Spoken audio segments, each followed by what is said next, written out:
साथियों, तो आज मैं साइबा वीक फिर प्रस्तुत हूँ आपके सामने लेकर अपना channel that is Avon English 360 degree. तो बेटा आज मैं आपके लिए लेके आई हूँ इम्पॉर्टेंट पोएटिक टर्म्स जो एक पोम को पढ़ने के लिए ज़रूरी है हमें जानना कि इनका क्या मीनिंग है, कैसे कैसे हम इनको एक पोम बनाने के लिए यूज़ करते हैं या एक पोम को रीड करने के लिए। तो चलते हैं important terms of poetic terms of poetry. क्या क्या इंपॉर्टेंट टर्म्स होती हैं पोइट्री की, ये हम आगे जानेंगे, डिस्कस करेंगे बहुत सारी टर्म्स के बारे में, जैसे ऑक्टेव हो गया, ठीक है, सेस्टेट हो गया, ठीक है, मिंस्ट्रल हो गया, ठीक है, मिंस्ट्रल हो गया, ईपॉड हो गया, कोरस हो गया, and many more terms we will discuss today in this lecture. So मेरे साथ शुरू से एंड तक बने रहिए इस लेक्चर में। चलते हैं फर्स्ट टर्म ऑक्टेव। तो जो बेटा पोएटिक टर्म्स मैं आज लेने जा रही हूँ, ये तीनों ही टर्म्स किससे लिए हैं मैंने? फर्स्ट 3 टर्म्स मैंने ली हैं सोनेट से। किससे ली हैं? ये तीनों टर्म्स मैंने किससे उठाई हैं? सोनेट से। So first 3 terms I have taken from sonnet. और बेटा ये जो सोनेट होता है ना, सोनेट 2 तरीके का होता है। एक होता है 8+6 के फॉर्मेट में, जो कि क्या कहलाता है? Petrarchan sonnet. और इसके पेट्रार्कन सोनेट, और इसके बहुत सारे नाम हैं, जैसे कि इटालियन सोनेट भी इसको कह देते हैं, ठीक है, याटियन सोनेट भी इसको कह देते हैं। और मिल्टन ने इसको यूज किया था, इसलिए इसका नाम क्या पड़ गया? मिल्टोनिक सोनेट, ठीक है। और एक होता है 12+2 वाला सोनेट, जिसको कौन लेके आया था? अर्ल ऑफ सरे लेके आए थे इंग्लैंड में, ठीक है। अब अर्ल ऑफ सरे लेके आए थे इसको, और इसको यूज किसने किया था? शेक्सपियर ने। तो इसका क्या नाम था? शेक्सपियरन सोनेट, ठीक है। This is English form of sonnet. ये इंग्लिश सोनेट था, इंग्लिश फॉर्म था, ठीक है, शेक्सपियरन सोनेट, ठीक है। अब बेटा जो 8+6 है उसमें क्या क्या जोड़ा होता है? ऑक्टेव। 8 मतलब ऑक्टेव और सेस्टेट का जोड़ा होता है। तो यही 2 टर्म्स है, ऑक्टेव और सेस्टेट, जिनके बारे में आज हम पढ़ने जा रहे हैं। सबसे पहले ऑक्टेव। बेटा ऑक्टेव जो है ये एक लैटिन वर्ड है जिसका नाम है ऑक्टवस, ठीक है। ऑक्टवस जिसका मतलब होता है 8th, ठीक है, 8th। और इसमें ये जो है इट इज 8 लाइन स्टेंजा। ये स्टेंजा होता है, ठीक है, स्टेंजा होता है कितनी लाइंस का? स्टेंजा ऑफ 8 लाइंस, ठीक है। और क्या बताता है? डिस्क्राइब करता है बेटा, ठीक है, डिस्क्राइबिंग द प्रॉब्लम, ठीक है। ये डिस्क्राइब करता है पहली 8 लाइन में प्रॉब्लम की, बंदे के इन व्यक्ति के साथ प्रॉब्लम क्या बीत रही है, उसके साथ क्या इशू है, ठीक है। उसके बाद इसकी राइमिंग स्कीम होती है ABBA, दैट इज 4 लाइंस, ठीक है। और बाकी की 4 लाइंस कैसे होती हैं? ABBA, that is the rest 4 lines, ठीक है। यानी कि 2 इसमें क्वाट्रेन होते हैं, 2 × 4 दैट मेक्स 8, ठीक है। और ये क्या होते हैं? क्वाट्रेन्स।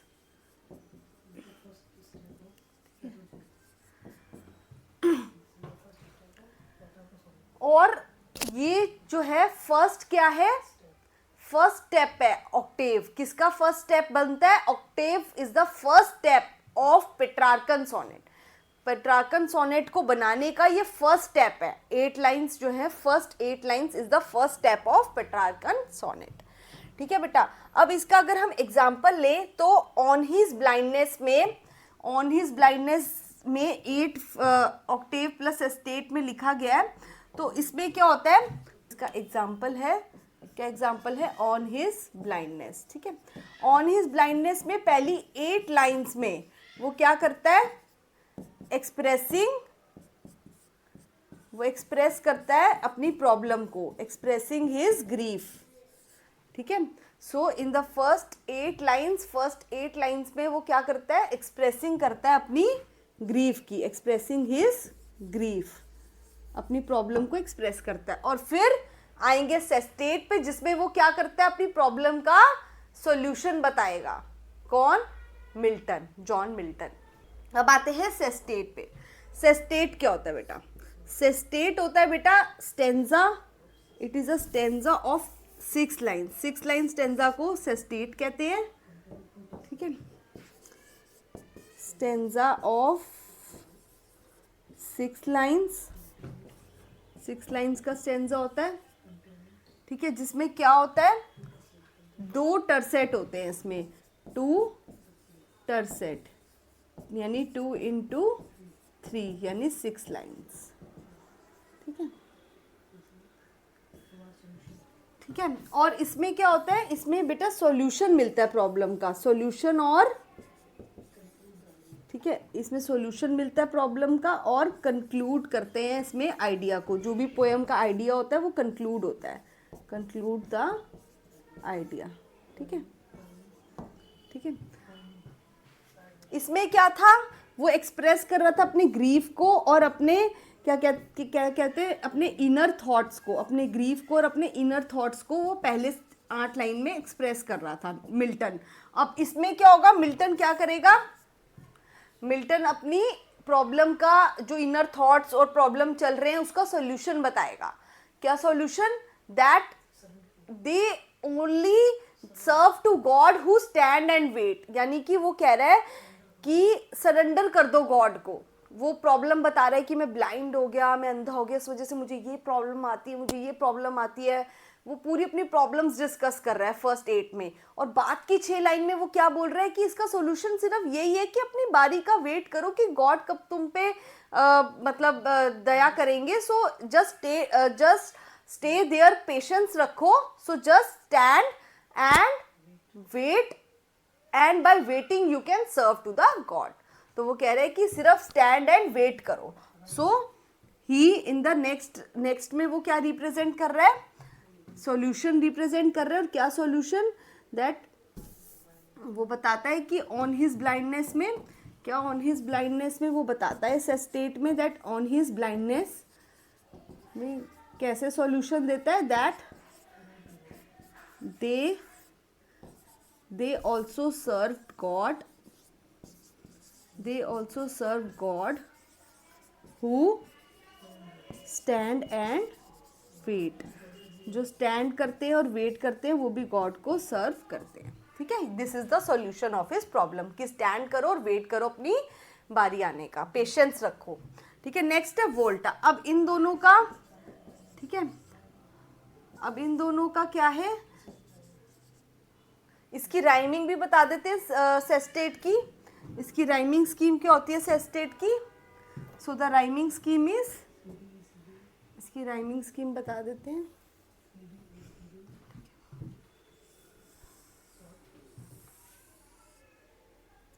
सो इट्स राइमिंग स्कीम है CD E CD E, ठीक है।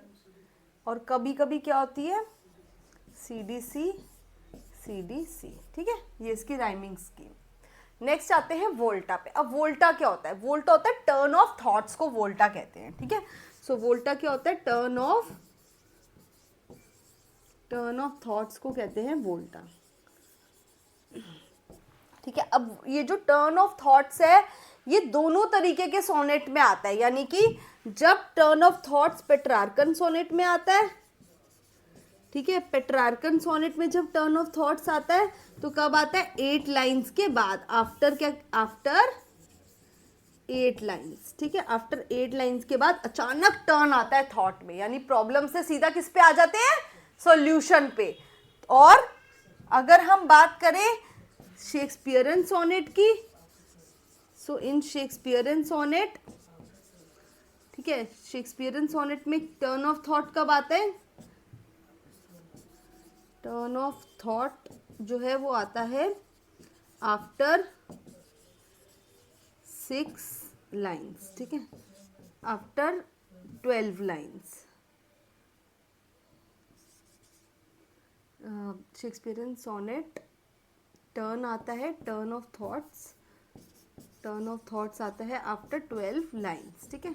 12 लाइन्स के बाद जो लास्ट की 2 लाइन्स है, कंक्लूडिंग लाइन्स, उसमें टोटली टर्न ऑफ थॉट होता है। So this is turn off volt, that is turn of thoughts, कहते हैं इनको वोल्टा। तो बेटा अब आते हैं किस पे आते हैं, अब आते हैं ऐसी तीन टर्म्स पे, स्ट्रोफे, एंटीस्ट्रोफे और ईपॉड, जो तीनों ही किसका पार्ट है, that is the part of Pindaric ode. ये तीनों ही टर्म कैसे हैं, एक एक करके आती हैं, जैसे कि स्ट्रोफे फर्स्ट स्टैंजा है, एंटीस्ट्रोफे सेकंड स्टैंजा है, और लास्ट ईपॉड जो है वो थर्ड स्टैंजा है, ठीक है। और सबसे पहले हम डील करने जा रहे हैं किससे बेटा, स्ट्रोफे से। और स्ट्रोफे का मतलब क्या है, इट मीन्स टर्न, स्ट्रोफे का मतलब होता है टर्न, और एंटीस्ट्रोफे का मतलब होता है रिटर्न, वापिस आना, and epode means standing still, वहीं पे खड़े होके गाना। सबसे पहले these are the part of, किसका पार्ट है ये तीनों, these are the part of Pindaric ode, ये पिंडारिक ओड का पार्ट है तीनों ही टर्म्स, ठीक है। और इन तीनों टर्म्स को इकट्ठे अगर हम लें तो ये तीनों टर्म्स इकट्ठे कहलाती हैं ट्राइड, ठीक है, तीनों टर्म्स दैट इज स्ट्रोफे, ठीक है, तीनों टर्म्स इकट्ठे ट्राइड कहलाती हैं। कौन कौन सी टर्म्स, स्ट्रोफे, एंटीस्ट्रोफे, ठीक है, और ईपॉड, ठीक है, these three terms together are called triad, ठीक है। अब स्ट्रोफे का मीनिंग क्या होता है, ठीक है, स्ट्रोफे का मीनिंग होता है बेटा, स्ट्रोफे मीन्स टर्न, स्ट्रोफे का मतलब होता है इट मीन्स टर्न। अब टर्न कहां से कहां तक, turn from right to left, right to left, जो हाफ कोरस होती है, मतलब हाफ कोरस का जो सिंगर्स का ग्रुप होता है वो टर्न लेता है, कहां से टर्न लेता है, राइट से लेके लेफ्ट को घूमता है, और घूमते घूमते गाना भी गाते हैं। So while singing they take a turn from right to left turn लेते हैं वाइल सिंगिंग, ठीक है। नेक्स्ट एंटीस्ट्रोफे, एंटीस्ट्रोफे का मतलब होता है रिटर्न, ठीक है, रिटर्न कह लो या काउंटर टर्न कह लो, ठीक है। इसमें क्या होता है काउंटर टर्न में, जो हाफ कोरस, मतलब पूरा ग्रुप नहीं करता, हाफ सिंगर का ग्रुप टर्न करता है, पहले में भी और दूसरे में भी। सो हाफ ग्रुप टर्न करता है कोरस का, कहां से कहां टर्न करता है, from left to right turn लेता है, ठीक है, from left to right turn लेता है वाइल सिंगिंग करते हुए, ठीक है। नेक्स्ट है ईपॉड, इसका मतलब होता है स्टैंडिंग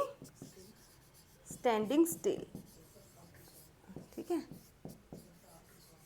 दैट इज ये दोनों में सॉन्ग खत्म हो जाता है, so this is standing still after song, so standing still after song is called epode, ठीक है। And this is the third stanza, ये थर्ड स्टेप है या थर्ड स्टैंजा कह सकते हैं।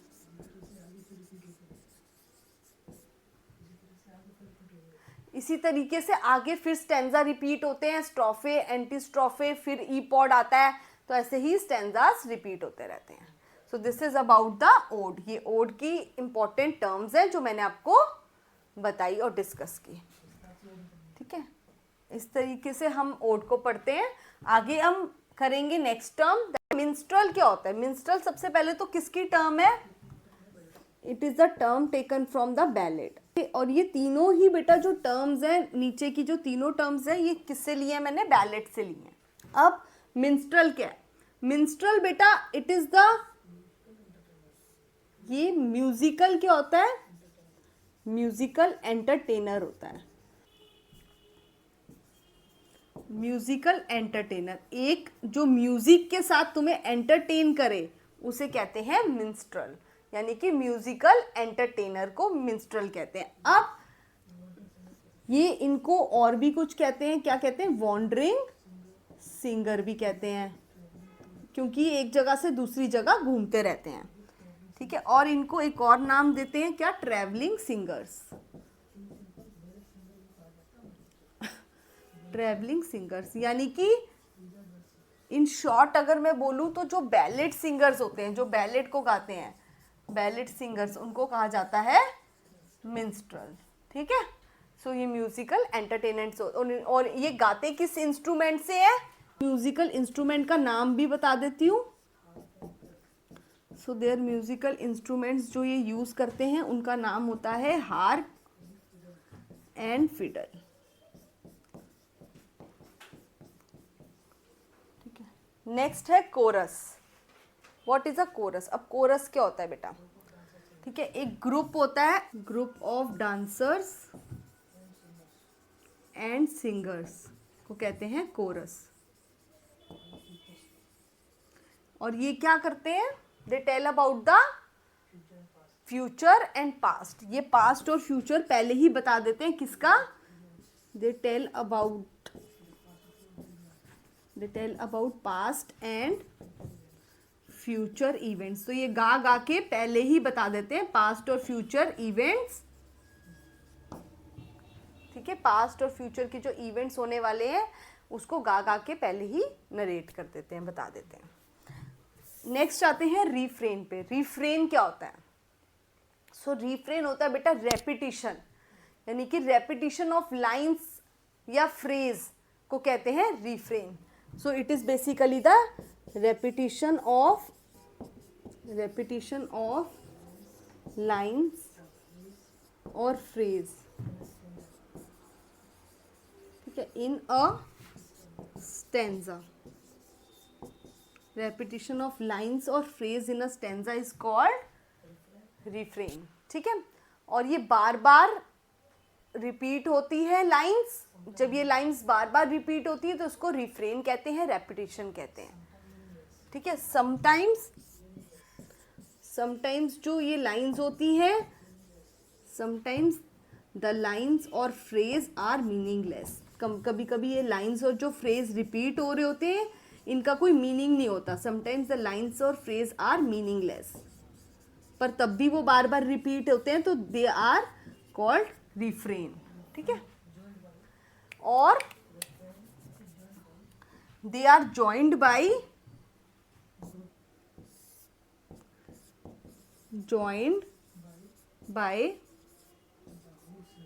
ठीक है, it is joined by the whole singers. ये जो लाइंस रिपीट होती हैं ये सारे सिंगर्स मिलके रिफ्रेन को रिपीट करते हैं। ये वाली जो 2-3 लाइंस रेपिटिशन वाली लाइंस होती है ना बेटा, ये सारे singers joined by whole singers, ये सारे सिंगर्स आके ज्वाइन कर लेते हैं रिफ्रेन में, और मतलब ऐसा लगता है कि सारे एक साथ गा रहे हैं, क्योंकि रेपिटिशन होती है ना लाइंस की, ये सारे एक साथ गाते हैं। ठीक है, नेक्स्ट। सो अब चलते हैं किस पे? 3 टर्म्स पे, जो कि तीनों टर्म्स किससे ली गई हैं? एलिजी से। ये भी पोएटिक फॉर्म है एलिजी। इन ये तीनों अगली टर्म्स ली गई हैं एलिजी से। तो बेटा सबसे पहले आते हैं मोनोडी पे। मोनोडी क्या है? मोनोडी ये ग्रीक टर्म है, ये ग्रीक टर्म है मोनोडी। ठीक है, इस टर्म का मतलब ग्रीक में क्या है? मोनोडिया। ठीक है, इस टर्म का मतलब होता है मोनो मीन्स अलोन, ठीक है, and Audi means it means song. ठीक है, so it means alone song, जो अकेले गाया जाए सॉन्ग उसको कहते हैं मोनोडी। ठीक है, अब जो मोनोडी होती है इट एक्सप्रेसेस, ये क्या एक्सप्रेस करती है? एक्सप्रेसेस पर्सनल ग्रीफ को एक्सप्रेस करती है, किसी इंसान के एक पर्सन के अंदर के पर्सनल ग्रीफ को एक्सप्रेस करती है या सॉरो को एक्सप्रेस करती है। ठीक है, और ये अ पोम होती है जो कि स्पेशली क्या करती है? मॉर्निंग के लिए होती है। सो इसको क्या कह सकते हैं? मॉर्निंग। ठीक है, morning spoken by 1 person. It is a morning, विलाप की पोम होती है spoken by 1 person. So morning spoken by 1 person. ठीक है, अब इसका एक अच्छा सा एग्जाम्पल भी ले लेते हैं ताकि आपको पूरा कंसेप्ट क्लियर हो जाए।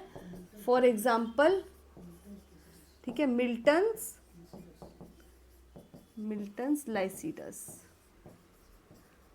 विच is written on the death of, जिसको मिल्टन ने लिखा था अपने फ्रेंड एडवर्ड किंग की मौत पे, ठीक है।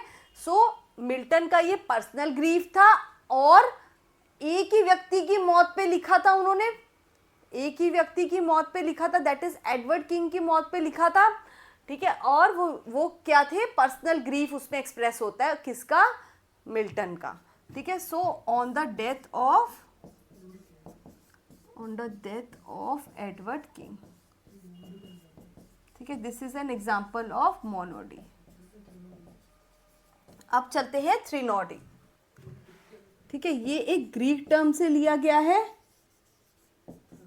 ठीक है, जिसका जो कौन सी टर्म है, थ्रीनोस,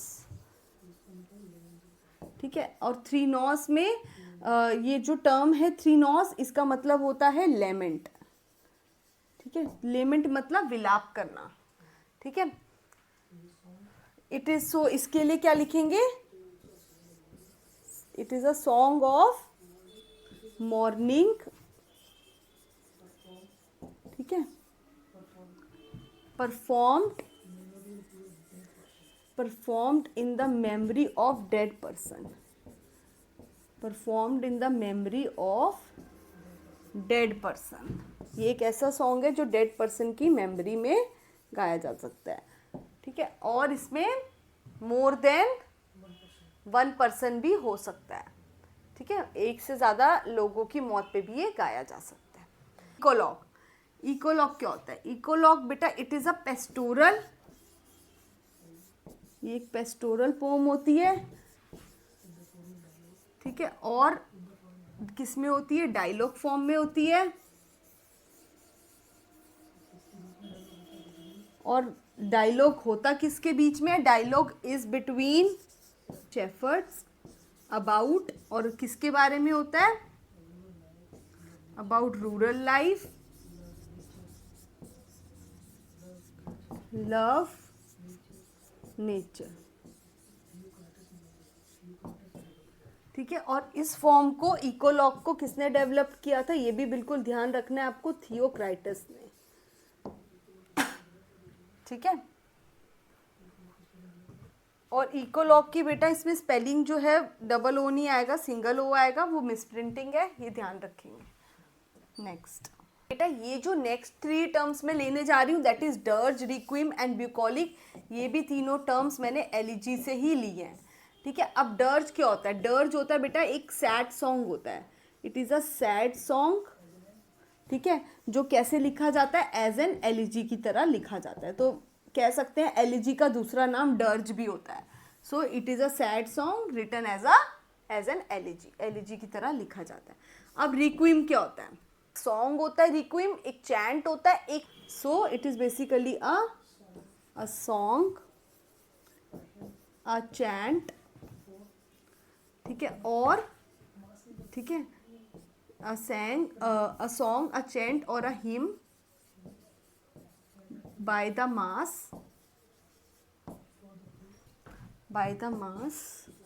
for the dead person, for the dead,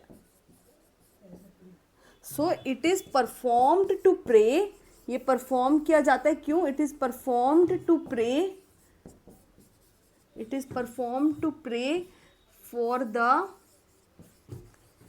the soul of someone dead, किसकी सोल के लिए, जो मर चुका है, for the soul of someone dead, ठीक है। रिक्विम होता है एक चैंट होती है जो मास में गाई जाती है, जैसे एक मिलके, जैसे शोक सभा नहीं की जाती, शोक सभा किसी की मौत पे तो वो मिलके सब चैंट करते हैं और सब मास में करते हैं, ग्रुप में, मास में, और किसके लिए, सोल के लिए, आत्मा की शांति के लिए प्रार्थना करते हैं, उसको कहते हैं रिक्विम। अब ब्यूकॉलिक क्या होता है, अब आते हैं टर्म पे, ब्यूकॉलिक पे, ठीक है। So what is the term bucolic means, ठीक है, it is a basically a term, ये एक टर्म है, ठीक है, यूज्ड टू पेस्टोरल राइटिंग, ठीक है, पेस्टोरल राइटिंग में यूज्ड होती है ये टर्म, कंसर्न्ड होती है किसके साथ, कंसर्निंग शेफर्ड्स, ठीक ठीक है, concerning with shepherd's and rural life. इसमें किसकी बातें होती है? रूरल लाइफ की बातें होती हैं और शेफर्ड की बातें होती हैं। और ये पेस्टोरल राइटिंग के अंदर, जब पेस्टोरल राइटिंग होती है, रूरल राइटिंग होती है, उसमें ये टर्म यूज होती है ब्यूकॉलिक एंड रूरल लाइफ से रिलेटेड इसमें टर्म्स ज़्यादा से ज़्यादा यूज होती हैं ब्यूकॉलिक के अंदर। इसका फेमस राइटर कौन सा है ब्यूकॉलिक का? थियोक्राइटिस एंड वर्जिल, दोनों ही एग्जाम्पल हैं। ठीक है, इसके बेटा आगे बहुत सारी टर्म्स हैं, तो मैं आपको हॉच पॉच नहीं करना चाहती, कंफ्यूज नहीं करना चाहती। अब इसको बार बार बैक करके एक बार नोट्स बना लीजिए अच्छे से। आज आधी टर्म्स मैं आपको कल करवाऊंगी ताकि आपको अच्छे से माइंड में बैठ जाए। ठीक है, सो आगे ये वाली टर्म्स हैं, मैं आपको दिखा देती हूँ, मैंने इसकी स्लाइड बनाई हुई है। सो ये टर्म्स मैं आपको कल करवाऊंगी। This is all for today. मेरा बैच लेने के लिए मेरी ऐप को डाउनलोड कीजिए, A1 ऐप को, और मेरा चैनल है A1 इंग्लिश 360 डिग्री।